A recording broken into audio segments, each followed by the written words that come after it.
5:17 right now. It's another major travel day as folks head a variety of different places for Thanksgiving. Is the rain going to be a concern all day? It's not going to be a concern all day, but now we have to focus on the winds because especially if you're driving and when you're out on the highway and it's like 60-mile-an-hour gusts. Well, no, we're not going to get that high, but you know what I'm saying. Your wheel just kind of shakes. That's the kind of afternoon we are looking at, especially for trucks. You want to keep an eye on the road, be very careful this afternoon. Sure. So let's talk about those weather impacts for the next couple of days because they're going to be very similar. First things first, temperatures are going to plunge, and then we're going to have some very gusty winds. So we still could see a few showers out there this morning. I do want to show you the live radar here on Wednesday morning. Now, if you look off to the west, you can start to see the cold front as it's approaching. So this is actually what's going to bring in behind it the very cold air and the very big switch of wind. But the rain kind of painting a picture of where we have that at this hour. So if you look at the 7-day forecast, we have a lot of things happening. We've got the winds and falling temperatures today. We have Thanksgiving's cold forecast tomorrow. But you can see heading into the travel weekend, we are looking at a storm system overnight Saturday into Sunday. I'll talk about that in just a bit. But you can see specifically where we are looking at the potential for wind gusts upwards of 45 miles per hour.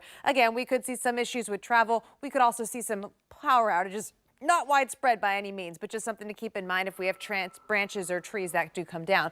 But you can see after that front passes how quickly the temperatures drop. We are going to get this afternoon into the 40s. And so for today, the cold air is going to move in. For tomorrow, for Thanksgiving, it's going to stick with us. And you can see that we are expecting those temperatures by noon to only be right at that freezing mark. With gusty winds continuing tomorrow, our feels like we'll be in the teens early in the morning for some of us and the 20s as we go into the afternoon. Now, looking ahead, we're going to have that colder weather stick through Friday. Right now, Saturday, you can see with the long-range forecast that we're going to be keeping all that snow to the north. The lake effect snow will be in the Cleveland area over toward Erie, Pennsylvania, Buffalo, New York, off the Great Lakes. Our next storm system, though, starts to come in overnight Saturday into Sunday.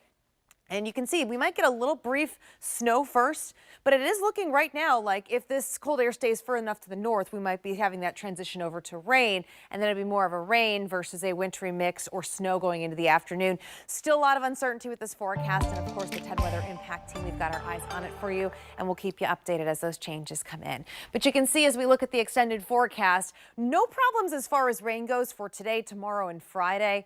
Even Saturday right now is looking dry. It is going to be that potential threat Saturday night into Sunday. But then as we start off next week and hard to believe move forward into the month of December, it does look like we will stay below average with temperatures and have some chances of rain and snow lingering in the forecast.